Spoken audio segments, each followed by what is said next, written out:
Shadows. Next day, the picture of Mr. Popper and Captain Cook appeared in the Stillwater Morning Chronicle with a paragraph about the house painter who had received a penguin by air express from Admiral Drake in the faraway Antarctic. Then the Associated Press picked up the story, and a week later, the photograph could be seen in the Sunday edition of the most important newspapers in all the large cities in the country. Naturally, the Poppers all felt very proud and happy. Captain Cook was not happy, however. He had suddenly seized his happiness exploring little walks about the house and would sit most of the day sulking in the refrigerator. Mrs. Popper had removed all the stranger objects, leaving only the marbles, the checkers, so that Captain Cook now had a nice, orderly little rookery.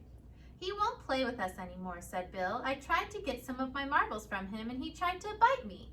"Naughty Captain Cook," said Janie. "Better leave him alone, children," said Mrs. Popper. "He feels mopey, I guess." But it was soon clear that it was something worse than mopiness that ailed Captain Cook. All day he would sit with his little white circled eyes staring out sadly from the refrigerator. His coat had lost its lovely glossy look. His round little stomach grew flatter every day. He would turn away now when Mrs. Popper would offer him some canned shrimps. One evening she took his temperature, and it was 104 degrees.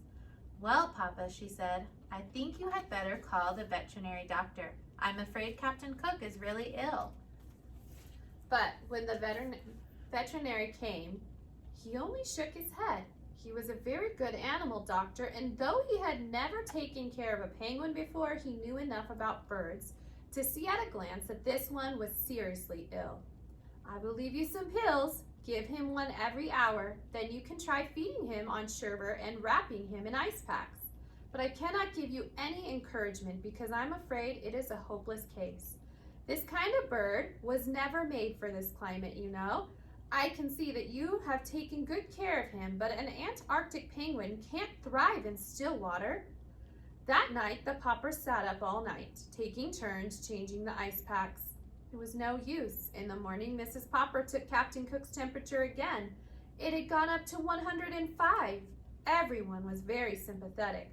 The reporter on the Morning Chronicle stopped in to inquire about the penguin. The neighbors brought in all sorts of broths and jellies to try to tempt the little fellow.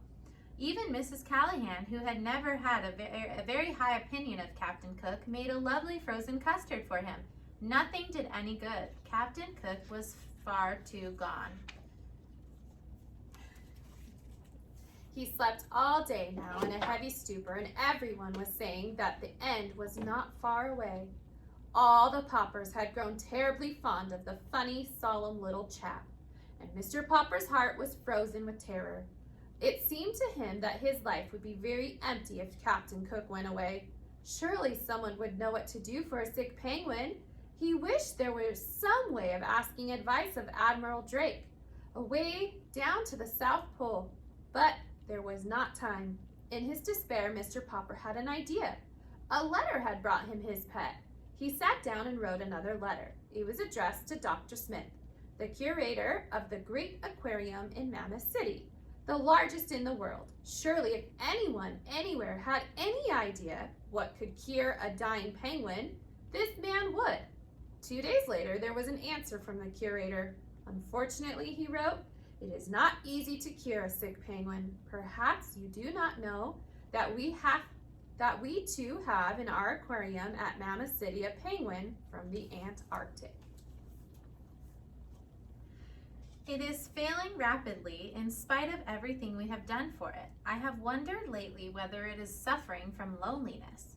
Perhaps that is what ails your Captain Cook. I am therefore shipping you under separate cover our penguin.